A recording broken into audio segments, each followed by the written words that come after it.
Israel থেকে একের পর এক মিসাইল ধেয়ে আসছে ইরানের দিকে। জ্বলছে রাজধানী তেহরানের বিভিন্ন এলাকা। লাগাতার বেজে চলেছে সাইরেন। ইরানকে আর্থিকভাবে বিধ্বস্ত করতেও উঠে পড়ে লেগেছে নেতানিয়াহু। আর সেই সঙ্গে যোগ দিয়েছে আমেরিকা। আর এবারেও বিভিন্ন মহল থেকে প্রশ্ন উঠতে শুরু করেছে, কোন পক্ষ নেবে ভারত? কারণ একদিকে যেমন ইসরায়েল ভারতের বন্ধু রাষ্ট্র, অন্যদিকে আবার ইরানের সঙ্গেও সম্পর্ক বজায় রয়েছে ভারতে। তবে বিশেষজ্ঞরা বলছেন, ইরান কোনোদিনও সামরিকভাবে ভারতের পাশে দাঁড়ায়নি, বরং শত্রু পাকিস্তানকে একাধিকবার সাহায্য করেছে। কখনোই ইরান ভারতকে হেল্প করেনি। অপারেশন সিন্দুরের সময় সন্ত্রাসবাদের বিরুদ্ধে ভারতের এই লড়াইয়ে পাশে দাঁড়িয়েছিল বন্ধু ইসরায়েল। পূর্ণ সমর্থন জানিয়েছিল ইহুদি দেশটি। মিসাইল থেকে শুরু করে অত্যাধুনিক অস্ত্র দিয়ে, ইন্টেলিজেন্স সাপোর্ট দিয়ে ভারতকে হেল্প করেছিল বন্ধু দেশ ইসরায়েল।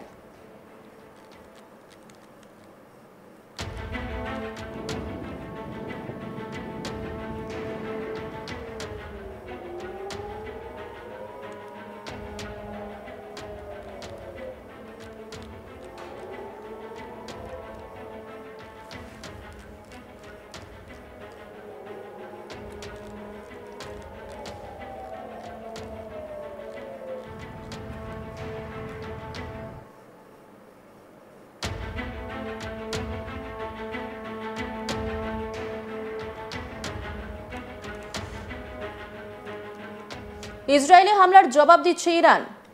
ইতিমধ্যেই শক্তিশালী মিসাইল সেজ্জিল ব্যবহার করেছে তারা। ইরানের এই পদক্ষেপকে ঘিরে রীতিমতো তোলপাড় পড়ে গিয়েছে। একই সঙ্গে বেশ কিছু প্রশ্ন উঠতে শুরু করেছে বিভিন্ন মহলে। কারণ ইরান থেকে ইসরায়েলের মিসাইলে আঘাত হানতে গেলে 950 থেকে 1000 কিলোমিটার অতিক্রম করলেই হবে। কিন্তু তাহলে ভান্ডারে সেই রেঞ্জ বা তার আশেপাশের রেঞ্জের মিসাইলে থাকা সত্ত্বেও কেন 2 থেকে 2500 কিলোমিটারের মতো বিশাল রেঞ্জের মিসাইল ব্যবহার করছে ইরান? তবে কি এর মধ্যে দিয়ে ইউরোপের বিভিন্ন দেশ, ইসরায়েলের বন্ধু আমেরিকা এবং মধ্যপ্রাচ্যে থাকা আমেরিকা ঘনিষ্ঠ দেশগুলোকে কোনো বার্তা দিতে চাইছে ইরান? এই প্রশ্নও জোরালো হচ্ছে। এই সমস্ত দেশের মধ্যে কেউ যদি ইসরায়েলকে সাহায্য করতে চায়, তবে তারাও যে মিসাইলের রেঞ্জের আওতায় রয়েছে, সেই বার্তাই কি গোপনে দিতে চলেছে ইরান? এই প্রশ্নও জোরালো হচ্ছে। আর এই সব কিছু মিলে ডিফেন্স এক্সপার্ট আর.কে. শ্রীবাস্তব কি বলেছেন শুনবো। দেখুন, ভারত সম্বন্ধে আমি বলি, এটা তো অমৃতকাল 75 ইয়ার্স হয়ে গেল, আমাদের ফরেন পলিসি চেঞ্জ হয়েছে। যখন তুরস্ক যখন আমরা ফায়ারিং করলাম অপারেশন সিন্দুরে সিয়ালকোটে, ওখানে তুরস্ক আপনার সেনাবাহিনীর লোক ধরা পড়লো। তারপরে আমাদের মোদিজি কি বললেন, উনি সাইপ্রাস চলে গেলেন। উনি তুরস্ককে দেখিয়ে দিলেন কি তুমি যে আমাদের কাশ্মীরে বা অন্য জায়গায় তুমি এই যে আর্মিং করছো, তুমি একটা আক্রান্তকারী, তুমিও তো অকুপাই করেছো সাইপ্রাসে। এইটা আমাদের অ্যাগ্রেসিভ ফরেন পলিসি আমরা কোনোদিন দেখিনি। That is point 1। Let's talk about bilateral relation. সব সম্মানের সঙ্গে আমরা বলছি আপনাকে, আপনি 1965-এ দেখুন ইরান কোথায় ছিল। ওরা পাকিস্তানকে সাপোর্ট করলো 1965 যুদ্ধে। 1971 যুদ্ধে কোথায় ছিল ওরা 1971 যুদ্ধে ওরা পাকিস্তানকে সাপোর্ট করলো, রাইট? এখন অপারেশন সিঁদুরের আগে ওদের একটা ডিপ্লোম্যাট এসেছিলেন আমাদের কাছে, বিদেশ মন্ত্রী। উনি আমাদের কথা on behalf of the Pakistan, ওই আমাদের 26 জন লোক যাকে ধর্ম জিজ্ঞেস করা হলো, ইরানের লোক তো ওটা কোনোদিনই করেনি। কোনোদিন পাকিস্তানকে বলেনি কি তুমি হাফিজ সঈদকে দিয়ে দাও, তুমি অন্য যতগুলো সন্ত্রাসবাদী যার দরকার আছে দিয়ে দাও। তো ইরান যেটা ছিল আমাদের সঙ্গে কোনোদিন সামরিকভাবে ছিল না, এটা আপনাকে বলে দিই। প্রত্যেকবারই ওরা পাকিস্তানের সঙ্গে ছিল, পাকিস্তানের ছিল, থাকবে, রয়ে আছে। নাম্বার 1। নাম্বার 2, আমাদের কান্ট্রিতে অনেকগুলো আমি এখানে আপনাকে একটু বলবো যে ইরান আপনি বলছেন পাকিস্তানের সঙ্গে ছিল, পাকিস্তান কি করলো এই মুহূর্তে? তো নিজেদের দেশের জায়গা দিয়ে দিল আমেরিকাকে।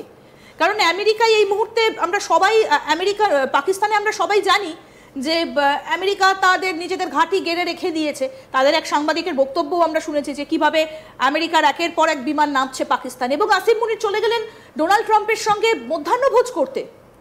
কত সুন্দরভাবে তাহলে আপনি কি করে বলছেন যে ইরান এখনো পাকিস্তানের সঙ্গে? এই না ওটা 65-71 আপনার কাশ্মীর ইস্যু আপনি দেখুন না। কিছুদিন আগে ইনি আলী খোমেনি আমাদের মুসলিম সম্প্রদায় নিয়ে উনি কথা বলেছেন, আমরা ওনাকে অবজেক্ট করেছি। তো ওনার যে সম্বন্ধ ছিল এটা আমাদের ইন্টারনাল পলিটিক্স যেটা আছে, যার মধ্যে আমাদের একটা মাইনরিটি। তাহলে বলবেন যে উনি যেটা করেছেন তার রেজাল্ট উনি পাবেন। কেন যে আমাদের মাইনরিটি যেটা আছে ওর মধ্যে শিয়া কমিউনিটি একটা ভালো কমিউনিটি, তো প্রত্যেকটা সেন্ট্রাল গভর্নমেন্ট চায় কেনা না তোমার ওখানে তো একটা সব থেকে বড় যেটা রিলিজিয়াস সাইট আছে ওখানে কারবালাতে, আমাদের ওটা ইরানের মধ্যে আছে, তো ওরা চাইছিল যে আমরা ওদের সঙ্গে ভালো থাকলে এরা আমাকে ভোট দেবে। এটা internal vote politics, nothing to do with আমাদের এক্সটার্নাল অ্যাফেয়ার পলিসি নিয়ে কোনো কাজ নেই। আমি খুব সসম্মানে বলছি, আজ পর্যন্ত 2025 পর্যন্ত ইরান কোনোদিন আমাদের সঙ্গে ছিল না। আমরা ইন্টারনাল পলিটিক্সের জন্য আমরা ইরানকে এরকম কথা বলেছি, রাইট? ওরা কোনোদিন আমাদের জন্য কথা বলেনি, ওরা কোনোদিন আমাদের উল্টা আমরা গিয়েছিলাম ওর কাছে যখন স্যাংশন লেগেছে কি তোমার পেট্রোল বা আমরা এটা নেব। এটা সব সর্ববিদিত আছে, ওনাদের কাশ্মীর স্ট্যান্ড সর্ববিদিত আছে। এটা ছাড়ুন, এটা আমি এর থেকে বেশি আমি কিছু বলতে পারছি না, কেন যে এটা খুব সেন্সিটিভ এক্সটার্নাল অ্যাফেয়ার মিনিস্টার। আমরা অত বড় জিনিস আমি কথা যা আমি দেখলাম ওটা আমি আপনাকে বলছি। নাও আপনি দেখুন অপারেশন সিন্দুরে কে আমাদেরকে মদত করলো, বারাক মিসাইল কে দিল আমাদেরকে, আর হেরন ইউএভি সিস্টেম কে দিল, লয়টারিং মিসাইল কে দিল, ইন্টেলিজেন্স কে দিল, আমাদের সঙ্গে ইউএনএ কে দাঁড়িয়ে আছে, ইসরায়েল। আজকে যে চেঞ্জ পরিস্থিতি যেটা আছে ওর মধ্যে ইসরায়েল আমাদের সঙ্গে দাঁড়িয়ে আছে, আমাদের ডিফেন্স ফোর্সের সঙ্গে দাঁড়িয়ে আছে, ম্যাক্সিমাম জিনিস ওরা আমাদেরকে দিয়েছে উইথাউট হেজিটেশন কি তোমরা নিয়ে নাও। আর ওদের জানেন ওখানে কি স্লোগান আছে? ওখানে স্লোগান আছে পহলে ইরান ফির পাকিস্তান। ওরা যতগুলো নিউক্লিয়ার বোমা, যেটা নিউক্লিয়ার এটা যে ডিগবাজি হতো, যে এটা বলা হতো কি তোমাকে নিউক্লিয়ার মেরে দেবো, এই ইরানকে এবার দেখিয়ে দিল, এবার পাকিস্তানকে দেখাবে। ইসরায়েল এবং ইরানকে এক টেবিলে এনে শান্তি আলোচনা করতে পারে একমাত্র ইন্ডিয়াই এই মুহূর্তে দাঁড়িয়ে, কারণ ইন্ডিয়া বরাবর শান্তির পক্ষে। এটা সম্ভব নয়। এটা দেখুন, এটা ঠিক আছে দেখুন আমরা ইন্ডিয়ান এটা বিকজ এটা আমাদের ওরা শুনবেই না, ওটা শুনবে যাদের কাছে ক্ষমতা আছে। আমরা তো এখানে তো ইরানের কাছে বা ইসরায়েলের কাছে আমাদের দুপক্ষ থেকে আমাদের ঢুকিনি। আপনি তো আগেই বললেন এটা তো এক্সটার্নাল অ্যাফেয়ার জিনিস, কারোর বিষয় মাথা গলায় না, কিন্তু শান্তির পক্ষে। নরেন্দ্র মোদী প্রথম এবং শেষ একটাই কথা বলেছেন যে ভারতের একটাই পক্ষ, সেটা হচ্ছে শান্তির পক্ষ। তো এরা কি শান্তির পক্ষে? ওরা যদি ইসরায়েল তো বলছে কি তুমি নিউক্লিয়ার জিনিসটা আমাকে দিয়ে দাও, তা শেষ করো, ইন্সপেকশন করাও, তুমি 300 কেজি তোমার কাছে ইউরেনিয়াম ইনরিচ ইউরেনিয়াম আছে ওটা তুমি দিয়ে দাও, আর তুমি বোমা বানাবে না, ওরা শুনবে নাকি? অ্যাকচুয়ালি এটা প্রক্সি ওয়ার। তাই জন্য আপনাকে প্রথমে বললাম যখন আপনি ম্যাপ থেকে একটু দূরে সরে দাঁড়ান তখন আপনি বুঝতে পারবেন চায়নার রোল, তখন আপনি বুঝতে পারবেন রাশিয়ার রোল। এই চায়না এই যতগুলো জিনিস আছে ওখানে নিউক্লিয়ার যতগুলো এনরিচমেন্ট প্ল্যান্ট যতগুলো জিনিস আছে ক্রিটিক্যাল ইকুইপমেন্ট, যেটা বোমা বানানোর জন্য ব্রেকআউট টাইম যেটা কম করে দিল 2 থেকে 2.5। ওদের সাবমারিন দেখাচ্ছেন আপনি, ওদের সামরিক বিমান, এটা কিসের জন্য? আজকে যদি আপনি ওখানে যদি কোনো রকমের ইসরায়েল যদি ঢুকে পড়ে ওদের আন্ডারগ্রাউন্ড বাংকারে যেতে ঢুকে পড়ে, তাহলে আপনি জানেন ওখানে কি পাবেন? যেরকম আমরা শিয়ালকোটে পেয়েছি তুরস্ক লোককে, ওরকম ওদের কাছে পাবেন আপনি চায়না বা রাশিয়া লোককে, যারা ওই মিসাইলগুলো ফায়ার করছে।